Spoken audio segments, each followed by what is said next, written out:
Subscribe करें और bell दबाएं ताकि कोई खबर रह न जाए।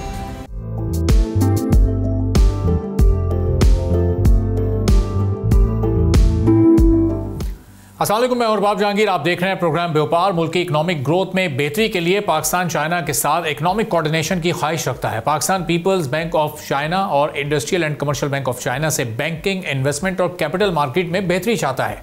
पाकिस्तान अपनी माशी हालत को बेहतर बनाने के लिए रिफॉर्म्स के सिलसिले को आगे बढ़ाना चाहता है। पाकिस्तान की जानिब से PBOC और ICBC से मुलाकातों में इकोनॉमिक परफॉर्मेंस और हुकूमती रिफॉर्म्स के एजेंडे पर तफसीली गुफ्तगू में मुल्क की क्रेडिट रेटिंग की बेहतरी पर भी बातचीत की गई है। पाकिस्तान की जानिब से डेवलपमेंट फाइनेंसिंग, कमर्शियल फैसिलिटीज और रीफाइनेंसिंग में बैंक्स की जिम्मेदारियों पर भी गुफ्तगू हुई है। पाकिस्तान और चाइना इकोनॉमिक पार्टनरशिप के नए दौर में दाखिल हो रहे हैं, जिसमें बैंकिंग और कैपिटल मार्केट्स में ताउन को वसी करने की सलाहियत है। दूसरी तरफ पाकिस्तान चाइना के साथ कैपिटल मार्केट में कोऑर्डिनेशन को मजबूत बनाने की कोशिश भी कर रहा है। पाकिस्तानी हुक्काम की जानिब से चीनी सिक्योरिटी कंपनीज से मुलाकात में पाकिस्तान की इकोनॉमिक रिफॉर्म्स और गैर मुल्की क्रेडिट रेटिंग में बेहतरी पर खातिर ख्वाह गुफ्तगू की गई है और कैपिटल मार्केट को बेहतर बनाने के साथ दोनों ममालिक में फाइनेंशियल सेक्टर्स में ताल्लुकात और रवाबित बढ़ाने पर भी बातचीत हुई है। पाकिस्तान अपने इकोनॉमिक ऑप्शंस को बेहतर करने और बढ़ाने के लिए बैनुल-अक़वामी और चाइनीज़ इन्वेस्टमेंट कंपनीज से राब्ते बढ़ाने पर भी काम कर रहा है। पाकिस्तान के पास तमाम इन्वेस्टर्स के इत्मीनान के लिए आलमी क्रेडिट रेटिंग में बेहतरी की सूरत हाल मौजूद है, जहाँ मोडीज़ ने पाकिस्तान की क्रेडिट रेटिंग को CAA2 से स्टेबल आउटलुक देखते हुए CAA1 कर दिया है, जबकि फिच और स्टैंडर्ड एंड पुअर्स ने पाकिस्तान की क्रेडिट रेटिंग अपग्रेड करते हुए CCC+ से बढ़ाकर B- कर दी है। तो पायदार और मुकम्मल इकोनॉमिक ग्रोथ के लिए पाकिस्तान अपने स्ट्रक्चरल रिफॉर्म्स को जारी रखने का भी इरादा रखता है। बीजिंग में वज़ीर आज़म शहबाज शरीफ ने SCO सरबराह इजलास के कामयाब इनेकाद पर चीनी सदर शी जिनपिंग को भी मुबारकबाद दी है। मुलाकात भी दोनों की हुई है। वज़ीर आज़म ने सदर शी जिनपिंग के विजन की तारीफ़ की है और कहा है कि चीन पाकिस्तान इकोनॉमिक कॉरिडोर को बेल्ट एंड रोड इनिशिएटिव का मरकज़ी मनसूबा बहुत ही खुशाइंद है और मज़ीद 5 नए कॉरिडोर्स के ज़रिए CPEC के अगले मरहले पर तेज़ी से पेशरफ भी जारी है। वज़ीर आज़म पाकिस्तान के मुताबिक ये इक़दाम दोनों ममालिक के दरमियान एक मुश्तरका मुस्तक़बिल के विजन को हकीकत में बदलने में मदद देंगे।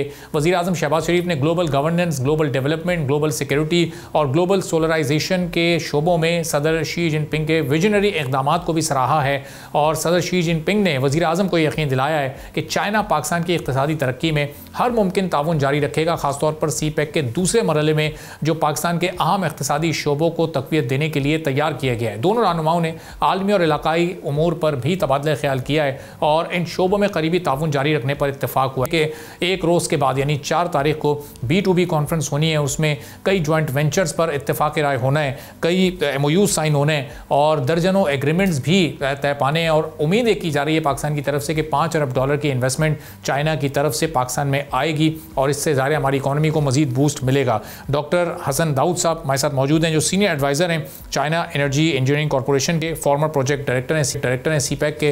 बहुत शुक्रिया डॉक्टर साहब, प्रोग्राम के लिए आपने वक्त निकाला। अब ये परसों का दिन कितना इंपॉर्टेंट है इस वक्त पाकिस्तान के इकनॉमिक तनाजुर में, जो $5 अरब की हम तवक्को कर रहे हैं, इसमें से कितनी इन्वेस्टमेंट लाने में पाकिस्तानी कंपनीज कामयाब हो जाएंगी?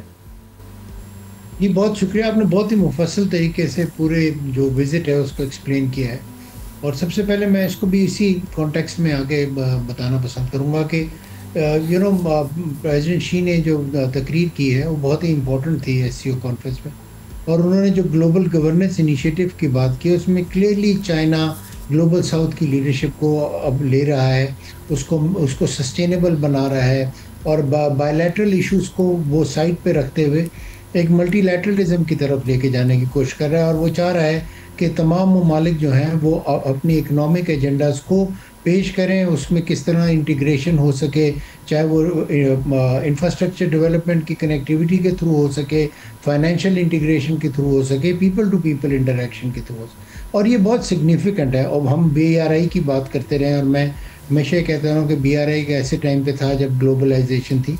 अभी हमें नज़र आ रहा है एक प्रोटेक्शनिस्ट अप्रोच है, वेस्ट की तरफ से है, नियर शोरिंग और फ्रेंडली शोरिंग हो रही है, इन्वेस्टमेंट ऐसे मुल्कों में जारी है जो ना सिर्फ जोग्राफिकली आपके करीब हों बल्कि आपके साथ वो जियोपॉलिटिकल अलाइनमेंट भी रखते हों। इस तनाजुर में पाकिस्तान की जो टॉकिंग पॉइंट्स थे, पाकिस्तान की जो डिस्कशन थी, बॉडी लैंग्वेज थी, नेचुरली हम एक हाई एंड एक बहुत बड़े कॉन्फ्लिक्ट से निकल के गए थे और वहाँ पर बहुत सारे ममालिक मौजूद थे जो कि इस चीज़ को समझते थे। तो मेरा ये ख्याल है कि जो अब जो बायलैटरल मीटिंग हुई है उसके अंदर भी इकोनॉमिक एजेंडा को प्रायोरिटी दी गई है, और नेचुरली चाइनीज साइड से सिक्योरिटी और बहुत सारे मैटर्स को और ग्लोबल गवर्नेंस और बेल्ट एंड रोड की एक्सपेंशन की बात की, उसके भी 12 साल हो गए। और मुझे यकीन है कि जो प्राइम मिनिस्टर है उन्होंने भी इनवाइट भी किया होगा प्रेसिडेंट शी जिनपिंग को पाकिस्तान के दौरे पे, क्योंकि उसमें भी काफ़ी टाइम हो चुका है। अब coming to the road show, I hope कि इस दफ़ा की जो प्रिपरेशन है, क्योंकि इस दफ़ा पाकिस्तान एक होल ऑफ गवर्नमेंट अप्रोच को प्रेजेंट कर रहा है, SIFC प्रेजेंट कर रही है, तमाम पिलर्स जो हैं वहाँ पर प्रेजेंट हो रहे हैं, काफ़ी प्रिपरेशन की गई है 1 महीने के अंदर। और ये मैं हमेशा इस बात को हाईलाइट करता हूँ कि पाकिस्तान की जो पिच बुक्स होती हैं, जो रोड शोज़ होते हैं, वो हर दफ़ा हम वही चीज़ों को लेके जाते हैं, लेकिन इस दफ़ा कुछ कंपेटिटिव सेक्टर्स को लेकर गए, क्योंकि अगर आपने टर्न अराउंड करना है, अगर आपने लेकर आना है इन्वेस्टर्स को, देखिए इन्वेस्टर्स जो भी हैं, ग्लोबल इन्वेस्टर्स, वो अपनी ड्यू डिलीजेंस किसी भी मुल्क के मुतालिक कर चुके होते हैं। उनको पता होता है कि आपके पास कितना सॉल्ट है, कितना पानी है, कितनी डेमोग्राफिक डिविडेंड है, आपकी रीजनल इंटीग्रेशन क्या है, आपके पास क्या नेचुरल एंडाउमेंट है, किस किस्म की माइनिंग है, किस किस्म के आपके पास नेचुरल रिसोर्सेज हैं। आपने उनको 2 चीज़ें करनी होती हैं, एक तो आपने ऐसे प्रोजेक्ट्स लेके जाने होते हैं जो आसानी से हो सकें, कन्वर्जेंस हो, जहाँ पर उनकी भी इंडाउमेंट हो, आपकी भी कंपेटिटिव एडवांटेज, और दूसरा आपने ये करना होता है कि आपने एक इनेबलिंग इन्वायरमेंट देना होता है। हमारे यहाँ इनेबलिंग इन्वायरमेंट देना एक चैलेंज रहा है, हमारे जो ओवरऑल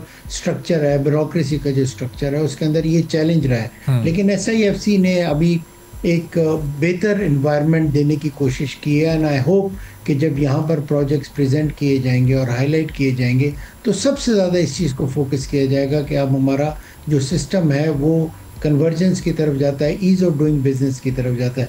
लेकिन उसकी प्रैक्टिकल मैनिफेस्टेशन अगर ना हो सकी तो ये चैलेंज CPEC की इन्वेस्टमेंट में भी आए, जब इंडस्ट्रियल कॉपरेशन और B2B हमने करने की, इसीलिए हमारे स्पेशल इकोनॉमिक जोन उस तरह नहीं डेवलप हो सके, डिस्पाइट कि आपकी बिजली भी आ गई, इंफ्रास्ट्रक्चर भी आ गया, लेकिन आप फिर भी इन्वेस्टर्स को अट्रैक्ट नहीं कर सके। और कुछ सेक्टर्स के अंदर, टेक्सटाइल के अंदर, अभी एक चाइनीज़ कंपनी ने साउथ में अभी एक स्पेशल इकोनॉमिक जोन अपैरल का बनाया है, इसी तरह मैरीटाइम सेक्टर में उनकी इंटरेस्ट है। तो बस आप उन सेक्टर्स में जाएं जहाँ पे कंपेटिटिव एडवांटेज है, वहाँ पर इनेबलिंग एनवायरनमेंट दें, और फिर ये ना कहें कि रिपैट्रिएशन का जब टाइम आए और आपने जो इंसेंटिव्स दिए हुए हैं, वो जो आपने वादे किए हुए हैं, वो फिर आप पूरे ना कर सकें। मुझे यकीन है कि हमारे जो इंसेंटिव्स हैं, पहले हम जब उनको बना रहे हों, क्राफ्ट कर रहे हों, तो हम देख लें वो कितने कंपेटिटिव हैं रीजनली, वो फ्रंट लोडेड होने की जगह बैक लोडेड हो। हमारी ज़मीन की कॉस्ट हमें पता है कि बहुत ज़्यादा है, तो अगर हमने उसको हम 10 साल के ऊपर ले जाएं, इन्वेस्टर जिस तरह बाकी मुल्क करते हैं, वियतनाम करते हैं, इंडिया, बांग्लादेश, सब यही करते हैं। और लास्टली मैं ये गुजारिश करूँगा आपके प्रोग्राम के थ्रू कि अपनी ह्यूमन रिसोर्स की प्रोडक्टिविटी को इम्प्रूव करें, क्योंकि जब आप उनको कंपटीशन में लेके जाते हैं, जब इन्वेस्टर आता है यहाँ पे, तो उनकी कॉस्ट उतनी कम नहीं होती जितना हम यकीन दिलाते हैं, और नेचुरली और भी प्रोडक्टिविटी के इश्यूज होते हैं। सो ये तमाम चीज़ें, कैपेसिटी बिल्डिंग, आपके जो नेफ्टेक है, आपके टेफ्टाज हैं, ये ह्यूमन रिसोर्स ऐसी प्रिपेयर करें जो हम सेकंड फेज़ की बात कर रहे हैं, टेक्नोलॉजी की बात करें, एग्रीकल्चर सेक्टर की बात करें। अभी देखें, अभी तकरीबन 100 के करीब इंजीनियर्स, एक्सपर्ट्स जो हैं चाइना से वापस आए हैं, दोबारा जा रहे हैं जी। तो हमें ऐसे डिमॉन्स्ट्रेशन जोन्स बनाने होंगे। आप ये नहीं कर सकते सर, हमें सीखना होगा चाइना से, ये नहीं कर सकते कि पूरा पाकिस्तान एक इंडस्ट्रियल डेवलपमेंट और इंडस्ट्रियल रेवोल्यूशन की तरफ जाए। आपने पॉकेट्स में ये इनेबलिंग एनवायरनमेंट क्रिएट करनी होगी, और उसका एक वाहिद हल पाकिस्तान जैसे मुल्क के लिए, जहाँ पे सिक्योरिटी के भी चैलेंजेस हैं, फाइनेंसिंग के भी चैलेंजेस हैं, ब्यूरोक्रेसी के, कि आप स्पेशल इकनॉमिक जोन्स बनाएं। उन स्पेशल इकनॉमिक जोन के अंदर इनेबलिंग एनवायरनमेंट, डिजिटल इंफ्रास्ट्रक्चर ऐसा बनाएं कि किसी भी इन्वेस्टर को प्रॉब्लम ना हो, सिक्योरिटी भी विजिबल उस तरह ना हो, आपकी डिजिटल मेथड की तरह कैमरा, सिक्योरिटी इनेबलिंग एनवायरनमेंट ऐसा क्रिएट हो सके कि इन्वेस्टर आए और अपना पैसा बनाए। At the end of the day only thing that investor want is profit. वो हमने इंश्योर करना होगा। अगर हम इंश्योर कर लेंगे, पाकिस्तान की बहुत बड़ी मार्केट है, जियोग्राफी आपकी बहुत अच्छी है, कनेक्टिविटी आपकी बेहतर हुई है सीपेक से, बेल्ट एंड रोड इनिशिएटिव से, इसका वो फ़ायदा उठाना है। अगर ये मौका ज़ाय किया तो फिर अगले 10-20 साल और इंतजार। सही। तो डॉक्टर साहब, हमने देखा जो फेज़ 1 था उसमें हमारा ज़्यादा फोकस G2G पर रहा, और ज़ाहिर है वो एक बड़ा लॉन्ग टर्म प्रोसेस रहा, 12-13 साल उसको हो गए। अब SIFC भी मौजूद है, अब हम B2B की तरफ शिफ्ट हो रहे हैं। तो ये इसमें अब हमें अपनी रफ्तार को कितना तेज़ करना पड़ेगा? जो काम हमने पिछले 8 से 10 साल में G2G के थ्रू किया है, वो अब B2B के ज़रिए हमारी इकोनॉमी को कितना फ़ायदा दे सकेगा अगले 4-5 साल में? देखिए, G2G जो है ना रिलेटिवली आसान होता है। गवर्नमेंट का पूरा इंफ्रास्ट्रक्चर आपको सपोर्ट कर रहा होता है दोनों साइड से। चाइना के अंदर जो स्टेट ओन एंटरप्राइजेस होती हैं वो आती हैं, यहाँ से भी स्टेट ओन एंटरप्राइजेस, गवर्नमेंट का इंफ्रास्ट्रक्चर, आपके जो पेपरा रूल्स हैं, ये तमाम चीज़ें सपोर्ट कर रहे होते हैं। जब B2B आती है तो वहाँ पे हर तरह के बिजनेस हो, तो ये इसमें आपके जो चेंबर्स हैं, आपकी जो एम्बेसी है, वहाँ पे कमर्शियल काउंसलर हैं, उनका रोल बहुत बहुत इंपॉर्टेंट हो जाएगा कि वो आइडेंटिफाई करें उन कंपनीज़ को जो जेन्युइन हो और वो यहाँ पर आके इन्वेस्टमेंट कर सके। और यहाँ से भी जो चेंबर्स हैं वो आइडेंटिफाई करें ऐसे लोग, ऐसी कंपनीज़ जो कि उनके साथ जॉइंट वेंचर कर सकें।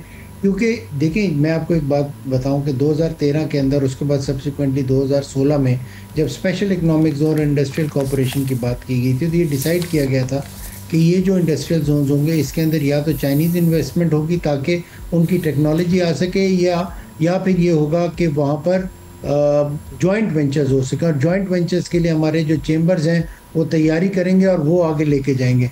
सो इस लिहाज से ये डेवलपमेंट जो है उसी सूरत में हो सकती है कि आप जॉइंट वेंचर्स करें और उन अपने पास ऐसे हमारे कैपेसिटी बिल्डिंग। हमने 2018 के अंदर एक बिज़नेस काउंसिल भी बनाई थी जिसमें चाइनीज़ भी बिज़नेस चेंबर्स थे, यहाँ के भी बिज़नेस कम्युनिटी के लोग थे। उसको दोबारा इफ़ेक्टिव करना होगा और दोबारा इंगेजमेंट करनी होगी। बॉडीज़ ऐसी बनानी होंगी जो कि इंश्योर करें कि ये सीमलेस हो सके और गवर्नमेंट को भी साथ साथ मिलाया जा सके। सिमिलरली आगे आप जब एग्रीकल्चर की बात कर रहे हैं, माइनिंग की बात कर रहे हैं, तो उसके अंदर भी अगर आपने चाइनीज़ प्राइवेट सेक्टर और टेक्नोलॉजी को लाना है तो फिर आप पब्लिक प्राइवेट पार्टनरशिप के प्रोजेक्ट्स करें ताकि गवर्नमेंट की सपोर्ट यहाँ से रह सके और बहुत सारे रिस्क मिटिगेट हो सके। और डॉक्टर साहब, ये भी फरमाइएगा कि इसमें हमें क्वालिटी पर ज़्यादा फोकस रखना पड़ेगा, या हमें चूंकि इन्वेस्टमेंट चाहिए तो हमें क्वांटिटी पर फोकस करना पड़ेगा कि नंबर ऑफ़ कंपनीज ज़्यादा हो, उनकी इन्वेस्टमेंट ज़्यादा हो, या कम कंपनीज भी अगर अच्छी और ऐसी इन्वेस्टमेंट करने का इरादा रखती हैं जिससे हम अपनी एक्सपोर्ट्स को बढ़ा सकते हैं या जॉब क्रिएशन ज़्यादा हो सकती है, तो दोनों में से हमें किस पर फोकस करना पड़ेगा या थोड़ा सा स्मार्टली हमें प्ले करना पड़ेगा? देखिए, मेरा ये ख्याल है कि अगर हम गवर्नमेंट ऑफ चाइना की सपोर्ट लेंगे और NDRC जो नेशनल डेवलपमेंट रिफॉर्म कमीशन है और उसके अंदर जो उन्होंने नया सेल बनाया है बेल्ट एंड रोड के जो बिजनेस मिनर्स, तो वो डेफिनेटली क्वालिटी की बात करेंगे। क्योंकि प्रेसिडेंट शी ने भी कल की, अगर आपने स्पीच सुनी होगी, उसके अंदर भी उन्होंने क्वालिटी डेवलपमेंट की बात की।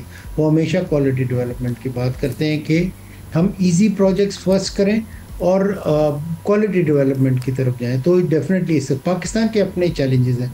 पाकिस्तान को इंडस्ट्रियलाइजेशन चाहिए, अपने डेफिसिट्स को एड्रेस करने के लिए एम्प्लॉयमेंट के चैलेंजेस आपके पास, जिस तरह 1.3 to 1.5 बिलियन लोग मिलियन लोग बच्चे हर साल जॉब मार्केट एंटर करते हैं, उनके लिए जॉब्स क्रिएट करनी है।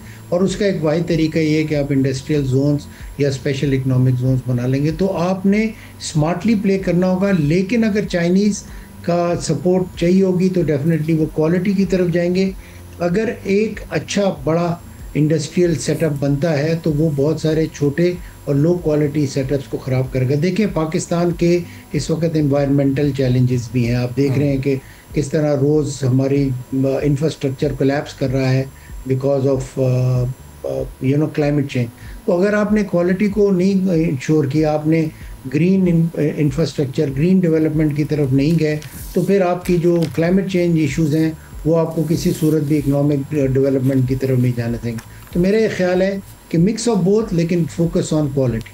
ठीक है, बहुत बहुत शुक्रिया डॉक्टर हसन दाऊद साहब, senior China energy engineering corporation, farmer project director CPEC, हमारे साथ मौजूद थे। गुफ्तगू आपने सुनी। एक ब्रेक लेते हैं, ब्रेक के बाद वापस आएंगे, एक और अहम मौजू पर बात करेंगे।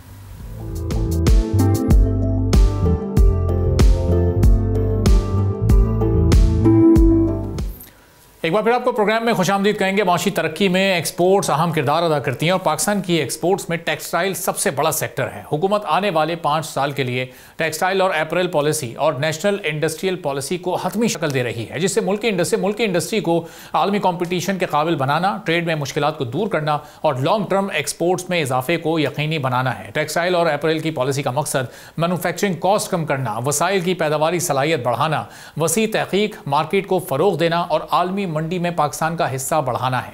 हुकूमत को एक्सपोर्ट्स की ग्रोथ बढ़ाने के लिए इस बात को यकीनी बनाना होगा कि तमाम फैसले स्टेक होल्डर्स की मशावरत से किए जाएं। इंडस्ट्रीज की जानिब से यह तजवीज़ भी सामने आई है कि इलाकाई हरीफों की पॉलिसियों को तकाबुली तज्जिया किया जाए। हुकूमत की जानिब से बांग्लादेश की मिसाल भी सामने रखी गई है, जिसने इंडस्ट्रियल डेवलपमेंट और रेडीमेड मलबूसात की एक्सपोर्ट में नुमाया बेहतरी की है। हुकूमत की जानिब से इस बात पर भी जोर दिया गया है कि नई इंडस्ट्रियल पॉलिसी सिर्फ कुछ सेक्टर्स पर फोकस से हटकर आगे बढ़ेगी और नए सेक्टर्स को एक्सप्लोर करेगी ताकि तरक्की की रफ्तार को मजीद बढ़ाया जा सके। नई पॉलिसी तवानाई, टैरिफ और टेक्नीशियन, फाइनेंसिंग, इकनॉमिक जोन्स और दीगर सेक्टर्स का मुकम्मल अहाता करेगी। ग्रीनफील्ड प्रोजेक्ट्स के लिए सहूलत, पब्लिक प्राइवेट पार्टनरशिप के तहत लैंड लीज मॉडल और इन्वेस्टर्स के लिए वन विंडो मॉडल को भी शामिल किया जा रहा है। एप्टिमा के वफ़द ने हुकूमत पर यह जोर दिया है कि वो स्ट्रक्चरल खराबियों को दूर करे और ऐसा माहौल फराहम करे जो आलमी मंडी में एक्सपोर्ट सेक्टर की मुसाबकत की राह में रुकावट ना बने। पाकिस्तान में आने वाले सैलाब ने भी एग्रीकल्चर सेक्टर को शदीद नुकसान पहुंचाया है। कॉटन की फसल को क्लाइमेट चेंज ने बुरी तरह मुतासिर किया है। कई इलाकों में कपास की तकरीबन 95% फसल तबाह हो चुकी है। पहले बारिशों से इब्तिदाई फसल मुतासिर हुई थी और अब नए स्पेल से कपास की पैदावार भी मुतासिर हुई है। फार्मर्स के मुताबिक मुख्तलिफ इलाकों में 1000 एकड़ पर लगी कपास में से सिर्फ 50 से 60 एकड़ ही कुछ मुनाफा दे सकेगी।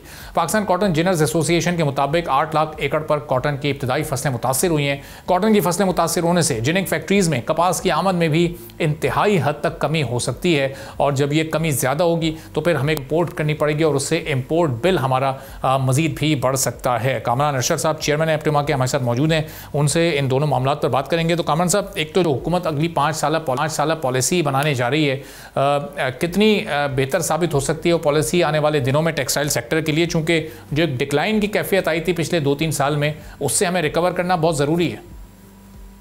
जी, बिस्मिल्लाहिर्रहमानिर्रहीम। मैं समझ रहा हूँ कि इस वक्त हम नेशनल कैटास्ट्रोफी से गुजर रहे हैं, एक नेशनल एमरजेंसी है। सैलाब से जितना नुकसान हुआ है और इसको हमें बड़ा सीरियसली लेना चाहिए और पाकिस्तान की जो मईशत है वो सनत पे और एग्री पे बेस है।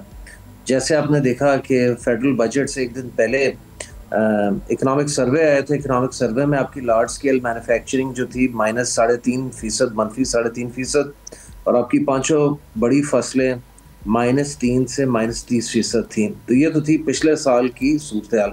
तो अब जो डैमेज है ये उससे कहीं ज़्यादा है और चूँकि अभी तक मुतासर इलाके या ज़िले वो क्लियर नहीं हुए एंड ये सैलाब अब सिंध की तरफ जा रहा है, पंजाब से आहिस्ता आहिस्ता निकल के, तो सर अभी तक कबल वक्त है कोई डैमेज असेसमेंट देना, लेकिन मेरा ख्याल है काफ़ी सब्सटेंशियल डैमेज होना है हमारी 5 बड़ी फसलों को। एंड जहाँ तक आपने बात की एग्रीकल्चरल पॉलिसी की, उसमें मेरा ख्याल है Haroon Akhtar sahab special adviser to the prime minister, I think minister of industries में हैं, और साथ में कॉमर्स मिनिस्टर जाम कमाल साहब अलॉन्ग विद राना एहसान अफजल साहब, ये तीनों वर्क कर रहे हैं ऑन एन इंडस्ट्रियल पॉलिसी। हारून अख्तर साहब इसको स्पेयर हेड कर रहे हैं और मैं समझ रहा हूँ सर बड़ी अच्छी बात है, क्योंकि इस मुल्क में अयूब खान साहब के दौर के बाद से आज तक कोई लॉन्ग टर्म इंडस्ट्रियल पॉलिसी आई नहीं। तो अगर आए तो सर आई थिंक हम उसका खैर मकदम करेंगे। उसमें बिजली का नर्ख, गैस का नर्ख, टैक्सेशन और आपका इंटरेस्ट रेट और इंसेंटिव्स टू इंडस्ट्रियलाइज, कारखाने लगाए जाएं एक्सपोर्ट बढ़ाने के लिए एंड इंपोर्ट रिड्यूस करने के लिए। तो आई थिंक सर वो एक बड़ा इंपॉर्टेंट डॉक्यूमेंट है जो आने वाला है। तो कामरान साहब, ये इस बार जो क्लाइमेट चेंज की तबाही है वो कॉटन तो सबसे ज़्यादा डैमेज हुई है, और अब इससे इंडस्ट्री किस हद तक डैमेज होगी, कितना इम्पैक्ट क्रिएट होगा, चूँकि कहा जा रहा है कि कोई 90 to 95% जो फसल है वो मुकम्मल तौर पर कॉटन की तबाह हो चुकी है। तो पहले 2-3 साल से हम इम्पोर्टेड कॉटन पर बहुत ज़्यादा डिपेंडेंट थे, अब ये डिपेंडेंसी कितनी बढ़ जाएगी, कितनी कॉटन अब हमें इम्पोर्ट करनी पड़ेगी अपने ऑर्डर्स पूरे करने के लिए? सर अभी तक कॉटन क्रॉप डैमेज असेसमेंट का एग्जैक्ट फिगर सामने नहीं आया। अभी तक चावल की फसल और दीगर फसलें मुतासर हुई हैं। कॉटन एरियाज में पानी अभी उस तरह से एंटर नहीं हुआ, क्योंकि अभी ये सैलाब घूम रहा था इधर सेंट्रल पंजाब। तो सेंट्रल पंजाब में अब कॉटन ना होने के बराबर होती है। आपके जो इलाके हैं विहाड़ी, मैलसी, चीचा वतनी, यहाँ पे मोस्टली अब कन्वेंशनल कॉटन की जगह बीटी कॉटन होती है, उसको डेफिनेटली नुकसान हुआ है, लेकिन it's to early to say. लेकिन जैसे जैसे ये पानी यहाँ से निकल के त्रिमो, मुल्तान, डीजे खान, रहिंगर खान उस साइड पे जाएगा और फिर अपर सिंध, तो इससे डेफिनेटली नुकसान होना है। तो अल्लाह ना करे कि नुकसान बहुत सब्सटैंशियल हो, लेकिन नुकसान होना है। दूसरा हमारा खदशा है कि इस साल वैसे ही कपास में कम रकबा काश्त किया गया, तो it is too early to say, लेकिन डैमेज होना है। खुदा ना खास्ता डैमेज हुआ तो हमें फिर बहुत बड़ी मिकदार इंपोर्ट करनी पड़ जाएगी, पिछले साल से 4 या 5 गुना ज़्यादा। एंड जो ऑलरेडी एक वरीसम चीज़ है जिस पे गवर्नमेंट का कोई कंट्रोल नहीं नज़र आ रहा, वो आपका ट्रेड डेफिसिट है और इम्पोर्ट है। जो इम्पोर्ट के नंबर्स हैं वो पिछले साल बढ़ गए हैं। जहां मेहनत करके इज्तमाही एक्सपोर्ट को 30 बिलियन से 32 बिलियन डॉलर पे लेके गए, वहाँ 54 बिलियन डॉलर की इंपोर्ट 58.5 या 59 बिलियन डॉलर पे चली गई। तो इंपोर्ट का फिगर एक्सपोर्ट के फिगर को आउटग्रो किया, जिसमें मैं समझता हूँ एक नेशनल इमरजेंसी डिक्लेयर करके आपको सारी unnecessary luxury and non essential items को अर्जेंटली रोक देना चाहिए। एंड जो अभी ये नए माली साल के पहले 2 महीने हैं, उसमें आपका जुलाई का ट्रेड डेफिसिट 1.2 बिलियन था, एंड जो अभी अगस्त का ट्रेड डेफिसिट आज ही पाकिस्तान ब्यूरो ऑफ स्टैटिस्टिक्स ने डाटा शाया किया, वो कोई 2.5 बिलियन डॉलर में पहुंच गया। तो सर ये बड़ी सम सिचुएशन है कि अगर आपका पहले 2 महीने के ट्रेड डेफिसिट पिछले साल के 2 महीने से बढ़ गया, तो आप आगे क्या करेंगे? क्योंकि आपकी फसलें अगर तबाह होती हैं तो आपको तो बहुत कुछ इंपोर्ट करना पड़ जाएगा। तो आई थिंक इसमें ना एक नेशनल इमरजेंसी डिक्लेयर कर देनी चाहिए। तो कामर साहब, ये इंपोर्ट के नंबर्स को कंट्रोल करना ज़्यादा ज़रूरी है? अपने एक्सपोर्ट के नंबर्स को इस वक्त हम बढ़ाने की कोशिश करें, कुछ नई मार्केट्स एक्सप्लोर करें, और ये शायद होने भी ये सब जा रहा था। ख़ासतौर पर अमेरिका में हम अपना एक बड़ा हिस्सा, एक नई मार्केट क्रिएट कर सकते थे अगर ये इस वक्त ज़ाहिर कुदरती आफत ना आई होती। तो स्ट्रेटजीज़ तो यही थी कि न सिर्फ यूरोप को बल्कि अमेरिका को भी ज़्यादा हद तक कैप्चर किया जाए। अमेरिकी टैरिफ के बाद तो ये निस्बतन आसान भी था। देखिए सर, दुख के साथ कहना पड़ रहा है कि हमने कभी वो सारे इकदाम हिस्टोरिकली नहीं लिए जिससे हम एज अ कौम अपने मुल्क को खुद तरक्की दें या प्रोग्रेस करें। हम जिससे कहते हैं ना, किसी और की तबाही तो हमारी खुशहाली। आपको 80s में अफगान कैंपेन मिल गया, मुल्क ने तरक्की की। आपको अर्ली पार्ट ऑफ 2000 ऑनवर्ड्स आपको 9/11 मिल गया, आपके मुल्क ने फिर तरक्की की। जो आपकी अपनी एक industrial policy, textile policy led growth होनी चाहिए थी, वो आज तक कभी इस मुल्क में हुई नहीं, क्योंकि आपने वो कभी अनाउंस नहीं की। इंडिया की तरह, बांग्लादेश की तरह, चाइना की तरह, कंबोडिया, वियतनाम या श्रीलंका की तरह। तो हमें पहले सर एक वो मुसवदा बनाना है कि हमने इस मुल्क में जो मायशी पॉलिसी है वो 5-10 साल के लिए, उसमें हमने करना क्या है। जब तक आप वो नहीं करेंगे, ये सारी बातें मेरा नहीं ख्याल को मायने रखती हैं। ये पहले वो पॉलिसी आए, लोग यहाँ पे फिर से सनतकारी का अमल स्टार्ट करें। गवर्नमेंट का जो काम है कि वो इंपोर्ट्स को इन चेक रखे। गवर्नमेंट, मुझे नहीं नजर आ रही कि इंपोर्ट्स को इन चेक गवर्नमेंट ने रखा हुआ है। ये मैं नहीं कह रहा, ये गवर्नमेंट के अपने शाया करदा आज़ादो शुमार हैं। तो अगर गवर्नमेंट ने अपना काम नहीं करना सर, तो फिर प्राइवेट सेक्टर से आप किस चीज़ की तवक्को रखेंगे? और कामर साहब, अभी ये जो इस वक्त जो एक हालात हैं, ज़ाहिर है बदतरीन हालात हैं मुल्क के सबसे बड़े सूबे पंजाब में, अब आहिस्ता आहिस्ता वो सिंध का भी रुख कर रहे हैं। तो इस सूरत हाल में अब गवर्नमेंट से आपकी क्या तवक्को या डिमांड है? कोई रिलीफ उनके एंड से आपको इस वक्त दरकार है? कॉस्ट को अब इंडस्ट्री कैसे कंट्रोल में रखेगी, जो पहले ही इस खित्ते में सबसे ज़्यादा है? सर मेरा ख्याल है सबसे पहले जो सैलाब ज़दा इलाके हैं, वहाँ पे गवर्नमेंट को अफवाज पाकिस्तान के साथ मिलकर अपनी रिलीफ सर्विसेज, रिलीफ एफर्ट्स को डबल ट्रिपल कर देना चाहिए। नो डाउट कि अफवाज पाकिस्तान वहाँ पे बड़े भरपूर अंदाज से नज़र आ रही हैं, काम कर रही हैं, लेकिन फेडरल गवर्नमेंट की वहाँ एक तो प्रेजेंस नहीं नज़र आ रही, ना प्रोविंशियल गवर्नमेंट की। दूसरा सर मेरा ख्याल है कि इस वक्त आपको एग्रीकल्चरल सेक्टर से क्रॉप आउटपुट का बहुत बड़ा लॉस नजर आना है। तो आपको जो एग्री इकोनॉमी से टैक्स कलेक्शन आनी थी एंड जो आपको रिकवरी होनी थी एंड एक फूड सिक्योरिटी के पॉइंट ऑफ व्यू से, उस सेंस में आपको काफ़ी बड़ा नुकसान होने जा रहा है। पीछे रह गया आपका सनती शोबा।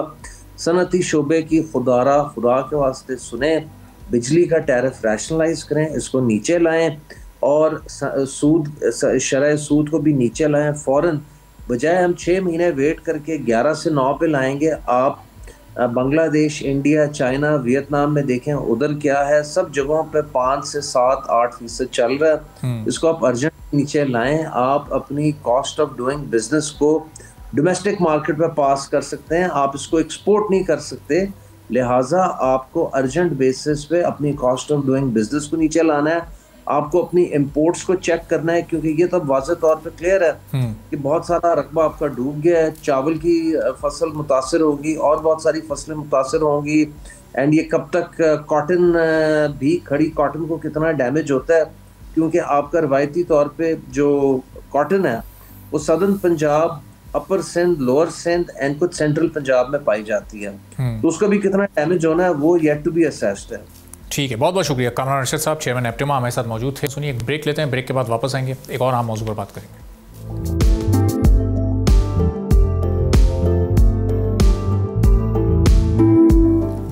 एक बार फिर आपको प्रोग्राम में खुशामदीद कहेंगे। मुल्क की किसी भी सरगर्मी को जारी रखने के लिए फाइनेंसिंग की ज़रूरत होती है और फाइनेंसिंग की ज़रूरत आवाम के अदा किए गए टैक्सेस से यहाँ पर पूरी की जाती है। आवाम से टैक्स वसूल करने वाला इदारा FBR अपने आदाफ में नाकामी का मुजाहरा करता नजर आ रहा है। अगस्त 2025 में FBR ने 950 अरब के हदफ के मुकाबले में 886 अरब रुपये वसूल किए हैं, जो पिछले महीने से 12% तो ज़्यादा हैं, लेकिन मंथली टारगेट से 64 अरब ये कम है। अभी इब्तदाई 2 माली साल में अभी से शॉर्टफॉल जाहिर होना शुरू हो गया है। 2025-26 के जो पहले 2 महीने यानी जुलाई और अगस्त गुजरे, इसमें टैक्स वसूली 1.69 ट्रिलियन रुपए हदफ के मुकाबले में सिर्फ 1.65 ट्रिलियन रुपए की हो सकी है, जिससे टैक्स की मद में शॉर्टफॉल है वो 47.5 बिलियन रुपए का सामने आया है।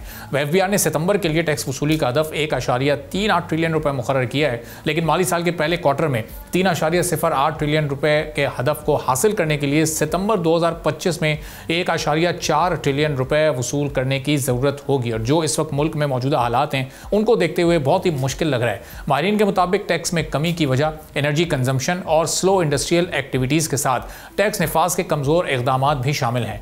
इलेक्ट्रिसिटी बिल से हासिल रेवेन्यू पिछले साल के 125 अरब रुपए से कम होकर 86 अरब रुपए रह गया है। हुकूमत की जानिब से माली साल 2026 के लिए सालाना हदफ 14.13 ट्रिलियन रुपए मुकर्रर किया गया है, जो पिछले साल के मुकाबले में 20% ज़्यादा है। माली साल के 2 महीनों में इनकम टैक्स की वसूली सिर्फ 695 अरब रुपए ही हो सकी है, जबकि सेल्स टैक्स की मद में FBR ने 65 अरब रुपए कम वसूल करते हुए 625 अरब रुपए जमा किए हैं।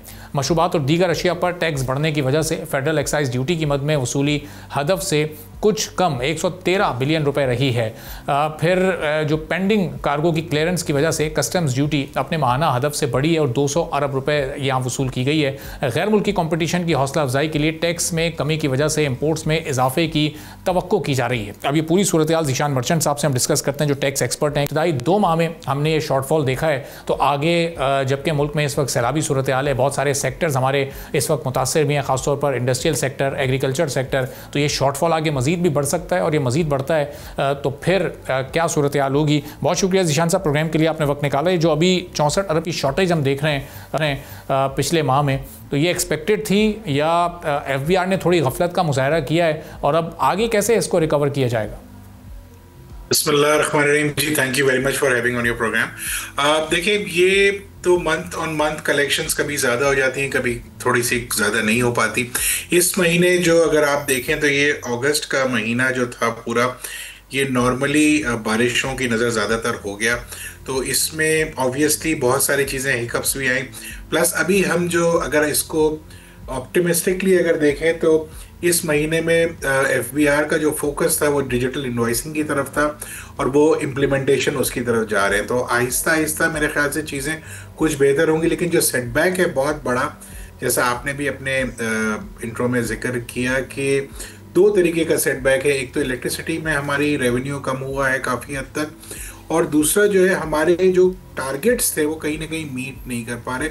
और इसकी जो बुनियादी वजह नज़र आ रही है कि हमारी इकोनॉमिक एक्टिविटी स्लो हुई है, तो उससे सेल्स टैक्स के ऊपर डायरेक्ट इफेक्ट पड़ा है। और अगर बिजली की जब हम बात करते हैं तो आप ये देखें कि एक तरफ हम सोलर की तरफ बहुत ज़्यादा जल्दी से शिफ्ट हो रहे हैं और बहुत सारे लोग जो है सोलर की तरफ शिफ्ट हो रहे हैं, तो ये गोइंग फॉरवर्ड बिजली की कंजम्पशन के इलेक्ट्रिक या वापडा या दूसरी जो इलेक्ट्रिसिटी डिस्कोज वगैरह हैं, इनकी जो डिमांड है वो कम होगी, तो यहाँ से टैक्सेस भी कम होंगे।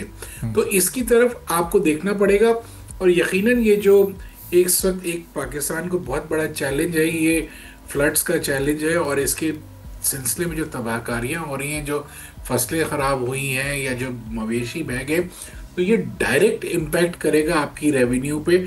और आने वाले मंथ्स जो है ये बहुत सख्त होंगे क्योंकि इसमें बहुत सारे चैलेंजेस आएंगे। ऑल्दो ये जो अब सितंबर का महीना है, ये टैक्स रिटर्न्स का टाइम इस वक्त ऑन पीक चला जाएगा और यहाँ से रेवेन्यू, अगर पाकिस्तान की जो FBR का अगर आप टारगेट देखते हैं तो टैक्स रिटर्न से तकरीबन कोई 7 से 8% कलेक्ट होता है इनको, जो टोटल रेवेन्यू टारगेट है।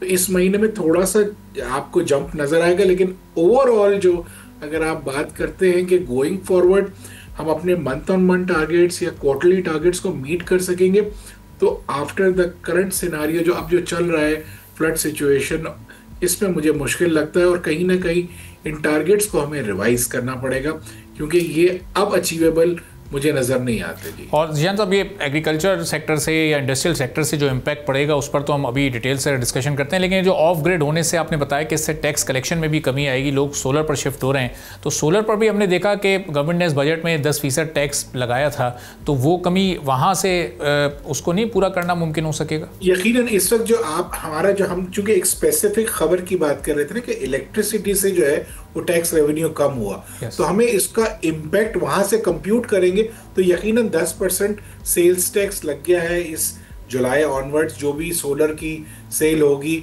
उस पे सोलर पैनल की जो भी सेल होगी उस पे 10% सेल्स टैक्स लग गया है। और एट द सेम टाइम जहां पे नेट मीटरिंग हो रही है तो वहां पे 5.5% इनकम टैक्स भी कट रहा है। तो यकीनन ये 10 और 5 15% जो है ये रेवेन्यू इनकम टैक्स में भी कंट्रीब्यूट करेगा और सेल्स टैक्स में भी करेगा। तो जब हम बात करते हैं कि हम इलेक्ट्रिसिटी का रेवेन्यू कम हो रहा है तो हमें ये जरूर देखना चाहिए कि सोलर से टैक्सेस में कितना इजाफा हुआ है और फिर उसका नेट रेवेन्यू को कैलकुलेट करके और रिपोर्ट करेंगे तो वो एक बेटर कंपैरिजन होगा।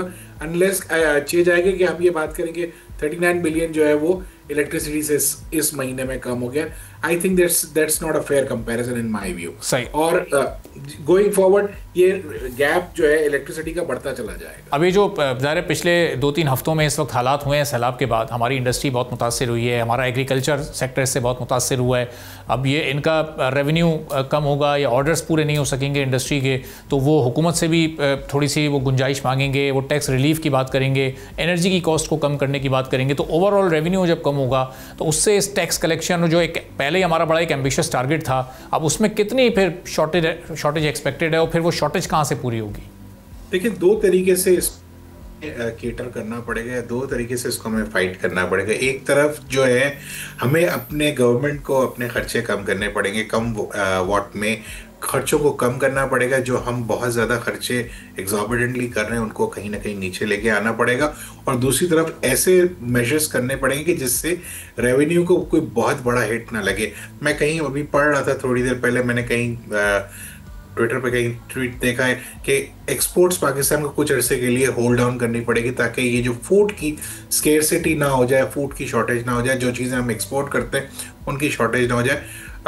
बात थोड़ी सी रियलिस्टिक लगती है लेकिन बहरहाल डिसीजन गवर्नमेंट का होगा। और अगर गवर्नमेंट इस वक्त कुछ सही डिसीजंस ले, आपने बिल्कुल सही कहा कि कहीं ना कहीं कंसेशंस मांगे जाएंगे क्योंकि इकॉनमी जो पहले से सुस्त रवि का शिकार थी, अब इस आफत जो चल रही है, फ्लड्स की जो परेशानी है, इसके बाद और यकीनन हमारी इकॉनमी को एक हिट आएगा और उसकी वजह से जो बिजनेसेस पहले ही सफ़र कर रहे थे वो मज़ीद सफ़र करेंगे। तो यकीनन कोई ना कोई स्टेप ऐसे गवर्नमेंट को लेने पड़ेंगे कि जिसकी बेसिस पे जो है आपकी जो इकॉनमी है वो चलती रहे कंसिस्टेंटली, भले लोअर लेवल पे चले लेकिन कंसिस्टेंटली चलना बहुत ज़रूरी है क्योंकि आपके टैक्सेस का इन्हिसार, आपकी चाहे सेल्स टैक्स हो चाहे वो इनकम टैक्स हो, जब तक आपका बिजनेस का पहिया नहीं चलेगा ये टैक्सेस नहीं मिलेंगे तो हमें कोई ना कोई ऐसे स्टेप्स इमरजेंसी बेसिस पे ज़रूर लेने पड़ेंगे। और ये बताइएगा जिशान साहब कि फिर IMF को कन्विंस करना इस सूरत हाल में कितना आसान होगा, चूँकि टैक्स टारगेट जब रखे गए IMF के सामने रखे गए, उनसे भी अप्रूवल हुआ, उन्हें उस वक्त मुतमईन भी किया गया कि हाँ हम ये टारगेट्स अचीव भी कर सकेंगे। अब ये कुदरती आफत आई है तो वो ऑटोमेटिकली कन्विंस होंगे या फिर अभी अपना होमवर्क करना पड़ेगा? यकीनन देखें, ये तो अनफोर्सीन सिचुएशन हो गई ना, ये तो मैन मेड क्राइसिस नहीं है, ये तो हमारी शायद हो सकता है मिसमैनेजमेंट की वजह से ज़्यादा हो गया हो, लेकिन ये ऐसा सिचुएशन है कि जहाँ पे पूरी दुनिया इसको देखेगी, क्योंकि क्लाइमेट चेंज का पाकिस्तान सबसे ज़्यादा इफेक्टी है और इस पर कई अरसे से बात भी अब हो रही है। तो यकीनन ये चीज़ों को इंटरनेशनली भी देखा जाएगा। हाँ, ये ज़रूर देखा जाएगा कि हम इससे बाहर कैसे निकलेंगे, क्योंकि ये फ्लड्स या ये जो पानी का जो बहाव है ये आज पहली दफ़ा नहीं हुआ, ये कई अरसे से हम देख रहे हैं कि पाकिस्तान में फ्लड्स आते हैं। इसके ऊपर प्लानिंग करने की ज़रूरत है। और जिशान साहब, अगर हम 1000 या 1500 अरब को एडजस्ट करते हैं, उस टारगेट को एडजस्टमेंट के बाद थोड़ा सा कम करते हैं, तो हमारी इकोनॉमी पर डायरेक्टली इसका कोई नेगेटिव इम्पैक्ट होगा या फिर ये एडजस्टेबल होगी इतनी रकम?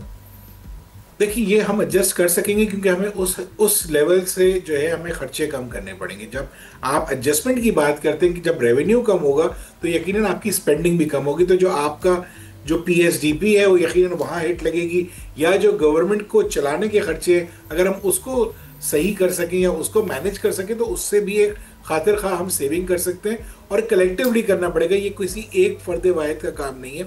इसको जब तक आप कलेक्टिवली नहीं लेके जाएंगे तो ये चीज़ होना बड़ा मुश्किल है, क्योंकि एडजस्टमेंट्स तो जनाब करनी पड़ेंगी, क्योंकि जो आने वाला टाइम कुछ महीने नज़र आ रहे हैं वो अब मुश्किल नज़र आ रहे हैं, क्योंकि ये तबाहकारी जो हुई है जिससे फसलों की फसलें ख़राब हो गई हैं, मवेशी और आपका जो लाइफ स्टॉक है वो बह गया है, और कितनी डिस्ट्रप्शन हुई है, सारा रोड नेटवर्क ख़राब हो गया है। यकीनन इसको रीबिल्ड करते करते वक्त लगेगा, और अगर हमने सही स्टेप्स लिए तो शायद हम रिकवर जल्दी कर जाएं, वरना आगे आने वाला टाइम मुश्किल नजर आता है। बहुत बहुत शुक्रिया जिशान मर्चेंट साहब, हमारे साथ मौजूद थे, गुफ्तगू आपने सुनी। इसी के साथ नाज़रीन आज के प्रोग्राम से इजाज़त दीजिए। अल्लाह हाफ़िज़।